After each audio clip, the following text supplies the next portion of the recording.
AP deputy CM Pawan Kalyan tweet ద్వారా wishes చెప్పారు. సమాజ నిర్మాణానికి తమ స్వేదాన్ని దారపోస్తున్న ప్రతి కార్మికుడికి హృదయపూర్వక శుభాకాంక్షలు తెలిపారు పవన్. కార్మికుడి స్వేదం ఎక్కడ చిందితే అభివృద్ధి అక్కడే వేళ్లూనుకుంటుందని అన్నారు. పరిశ్రమల్లో పనిచేసే కార్మికుల నుండి ఉపాధి హామీ పథక కార్మికుల వరకు ప్రతి ఒక్కరూ మన దేశ ప్రగతిలో భాగస్వాములేనని అన్నారు. కార్మికుల సంక్షేమం కోసం ప్రధానమంత్రి మోదీ దూరదృష్టితో కూడిన నాయకత్వంలోనూ ముఖ్యమంత్రి చంద్రబాబు సారథ్యంలోనూ సంకీర్ణ ప్రభుత్వం అనేక చర్యలు చేపడుతుందని వెల్లడించారు.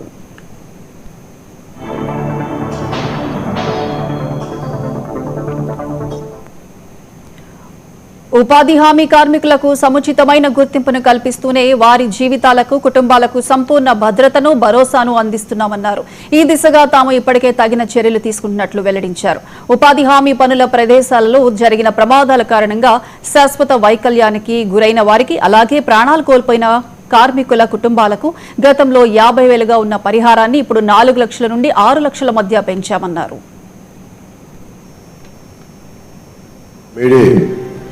సందర్భంగా మీ అందరికీ మేడే శుభాకాంక్షలు తెలియజేసుకుంటున్నాను. రాష్ట్రంలో ఉన్నటువంటి శ్రామిక సోదరులందరికీ కూడా మేడే శుభాకాంక్షలు తెలియజేస్తున్నాను. ఈ పథకం పెట్టినప్పుడు ఉపాధి హామీ కూలీలు అని చెప్పి పిలిచేవాళ్ళం. రాష్ట్ర వ్యాప్తంగా కూలీలు అన్న పదం కాదు, అది సరైన పదం కాదు.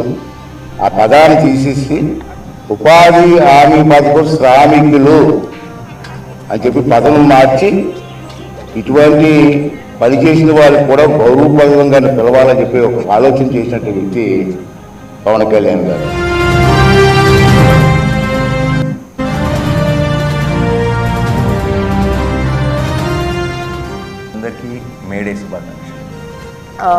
Whenever there is any workplace accidents happening, he also made sure that initially it was 50,000 that they're given, but now he has increased it to 4 to 6 lakhs. I think that's a great initiative by our Pawan Kalyan garu.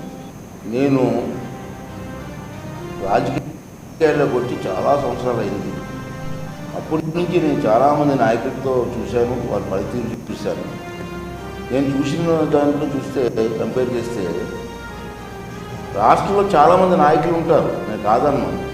కానీ తపన ఉన్న నాయకులు కొంతమందే ఉంటారు. అటువంటి వారిలో పవన్ కళ్యాణ్ గారు ఒకరని చెప్పి నా తాలూకు భావన. ఇంకేంటంటే అతను చేస్తున్న కార్యక్రమాలు ఒక తపనతో చేస్తారు.